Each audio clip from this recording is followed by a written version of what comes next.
2025 M2 第6條，咁啊呢個佢俾咗個範圍你 power 2細過 x 細過3 power 4，咁方便就係我哋之後咧就再做 solve equation。咁首先佢前面嗰個 proof 或者前面嗰個揾一個 pair of constant 咧，可以話係你其實很通分母就做得到嘅題目嚟㗎啦。咁所以睇睇啦，part A 咁題目我唔抄啦，直接通分母啦，即係話 secant x 再加 tangent x， 咁然後就再 cosecant x 再加 cotangent x。OK 嗱，然後咧就應該係再加翻個 secant x 加 tangent x 啦。減嚟嘅 sorry， 減嚟嘅。OK， 抄清楚先，就 cosecant x 減 cotangent x， 全部就除翻個 cosecant x 減 cotangent x 同埋 cosecant x 加 cotangent x。好啦，咁分子咧其實你爆完之後咧係好多 term cancel 嘅，好多 term cancel 嘅。一般嚟講咧，我教你執即係點樣執咧，你可以試下睇下呢兩個同呢兩個咧係一樣。我哋會睇遠少少，睇多少少。secant cosecant 同埋 secant cosecant 咧，呢兩個 term 都會造成你製造到個 secant cosecant 出嚟。兩個合埋之後咧，就叫做兩個 secant x cosecant x。咁啊，千祈唔好同我講話哦，我好驚錯嘅。我如果做錯嘅話咧，我就好唔抵啦，我得不償失啦。呢個要練嘅，係啦。假設你係 Form 4 Form 5，咁你睇呢條片咧，試下慢慢練呢個能力。係平時你做數嗰陣時，試下練下，係啦，即係花多一兩分鐘嘅啫。我諗最多都係花多一兩分鐘睇下前睇下後，有冇機會有一啲 expansion 係可以 combine 嘅。咁唔使真係你寫晒呢度應該寫咗8個 term 出嚟，慢慢執咧，反而仲嘥咗你時間嘅。係啦，咁啊試下攞一兩分鐘，慢慢睇下個結個 pattern。大家都係有 secant tangent， 有 cosecant cotangent， 你望多少少嘢咧，做數會快好多。然後啦。如果我睇 tangent 同埋 cosecant 咧，呢邊我哋個加 tangent cosecant， 呢邊我哋有個減 tangent cosecant， 所以係冇咗 tangent cosecant 嘅。同樣道理 secant 同埋 cotangent 同埋 cotangent 咧，一個係加，一個係減，所以又係會冇咗。剩低嘅係乜嘢咧？剩低嘅就係 tangent cotangent 同埋負 tangent 負 cotangent， 即係佢合埋之後咧就變咗兩個 tangent cotangent 啦。咁啊留下啦 ，a 減 b，a 加 b 或者 a 加 b，a 減 b， 你都估到佢係 cosecant x 減 cotangent square 減 cotangent square 噶啦。咁啊分子咧其實咧好快已經現咗形噶啦，係啦，兩個 secant cosecant 加兩個 tangent 同埋 cotangent 係可以抵消變成咗個2。而留下其實如果你熟 formula 咧，佢應該會係1嚟嘅。個原因就係因為你應該係要認識1加 cotangent square 等於 cosecant square。亦即係話 cosecant square 咧減 cotangent square 咧係叫做1嘅。咁啊千祈唔好同自己講話呢啲 rule 咧好難諗啊，呢啲到時都唔會識㗎啦。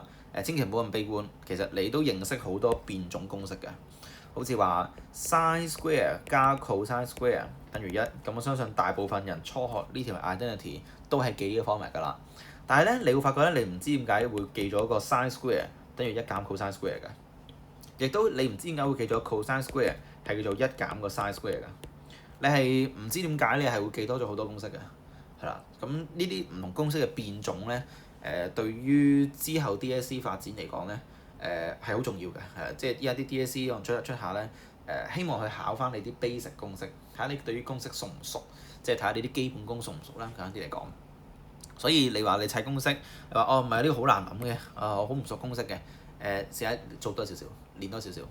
特別係試下，甚至乎你可以自己諗下呢條公式咧，唔同調一調位 cosecant 減 cotangent square 啦，當然係，或者你可能你考慮個1減 cosecant square 等於負 cotangent square 都唔出奇嘅喎，係啦，亦都係可以有唔同嘅變種。咁試下試下見多少少唔同嘅變種啦。咁佢最尾就變咗做係等於兩個 secant x cosecant x 再加個2。咁所以佢話 find a pair of constant 咧，今次個 h 同埋 k 都會係2嚟㗎啦。OK， 俾翻個 conclusion 佢。咁最後咧佢話 solve 嗰個 equation 咧，咁啊好明顯地咧，其實呢兩嚿咧 ，OK part A 同 part B 嘅嗰兩串分數咧係一模一樣嘅。咁又係啦，我唔抄題目啦。你可能會問咧，題目幾時要抄，幾時唔使抄？其實好老實講咧，你基本上 M2 唔太需要抄題目㗎啦。題目咧，佢成條公式答落嚟俾你，咁唔通你抄一行又有一分咩？冇咁着數㗎嘛。係啦，所以呢啲基本上題目冇乜幫助嘅，我都唔會抄題目㗎啦。好啦，咁所以Part B 啦嚇，你知道咗結果咧係將佢變成兩個 secant x cosecant x 再加個2，咁全部人加個6就會等於0嘅。係啦，咁啊簡單執一執位咧，兩個 secant x cosecant x 就係叫做8，咁佢就叫負8。所以 secant x cosecant x 等於負4。咁我相信咧，如果你做到呢度棘住咗咧，又係你要對公式係非常非常之了解。咁今次咧，其實佢涉及到公式咧，就係 double angle formula，兩個 sin theta cosine theta，你知道佢結果咧叫做 sin 2 theta。咁我相信好多人學過 trigo 呢一課咧，都一定對呢條公式有印象先嘅至少。但係咧，好多人都會記漏嘅就係、其實 sin 乘 cosine 一旦黐埋一齊，你就可以將個 angle 咧變大㗎啦。好多人其實學漏咗呢條式嘅，呢條式雖然大家去理解，如果我由 double angle formula 砌翻落去，我知道點嚟㗎啦。但係好多時你哋砌下咧，唔知點解見到 sin cosine 擺埋一齊咧，係冇感覺㗎。sin cosine，我點諗到佢叫做1/2啊？咁有陣時就會放棄。咁我相信你做數做得咁上下多，你一定係會見過有啲咁嘅 trick。而通常你見到啲 trick 咧，千祈唔好直接就話我唔會諗到㗎啦，考試係啦，唔好太悲觀。咁依家你做 exercise 或者你而家相信你睇呢條片應該就唔再係考2025㗎啦，應該考咗㗎啦基本上，所以你再睇應該都係2025之後㗎啦。咁即係話你見到 sin cosine， 可能假設你真係今次第一次見嘅，記咗佢咯，下次有機會再見㗎嘛，即係唔擔保可能假設10年後睇呢條片，咁10年之後佢再出嘅 ，OK， 咁你咪記得咯，你記得嘅話你咪識做咯 ，OK 係啦，只要你見到嘅都唔會太遲。係啦，盡量試下做多少少，俾自己見多少少唔同嘅變種。咁點樣用啊 ？secant cosecant 其實係叫做 sin cosine 分之一嘅，係啦，所以跟住落嚟咧，你可以將個 sin cosine 分之一搬過嚟啦。咁亦即係話 sin cosine 佢會係叫做-4分之一。咁所以佢就叫做1/2個 sin cosine， 2分之一個 sin 2 theta。係啦，佢就叫做-4分之一。亦即係話個 sin 2 theta 咧就叫做-2分之一。咁去到呢個位置應該就簡單好多㗎啦。咁所以 sin 2 theta 點樣變做-2分之一啊？睇翻我哋本身個大題目。本身大題目佢係話 π/2去到3π/4。計親 trigo 嘅真係要幫自己揾咗個範圍先嘅。佢原先嘅範圍係 π/2去到 theta 去到呢個，sorry 佢係 x 嚟㗎喎。唔好意思，我哋改晒啲 x 佢先。改翻啲 x 佢先，呢啲 x 啦，算啦，由佢啦，唔改啦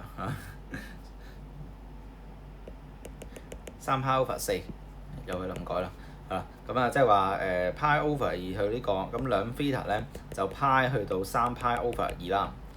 咁你都知道咧，你根據翻 ASTC 咧，佢 sin theta 嘅負數只可以係 cosine 3同 cosine 4，tangent 同 cosine 呢兩個位置。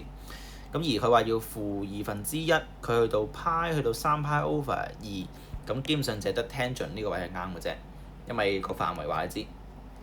所以2 theta 咧就應該會係 π 再加翻個arcsin 2分之一，即係再加翻個 π/6 30度啊嘛，係啦，所以 theta 就係7π/12啦，即係今次嘅 x 啦，唔係 theta。今次嘅 x，唔好意思啊，今次呢邊全部都係 x 嚟嘅。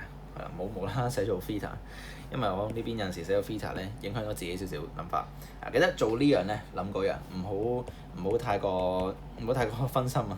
係呢度應該係 x 嚟嘅，唔好意思啊，呢啲全部都係 x 嚟嘅。OK，係啦，咁所以呢條就係咁啦。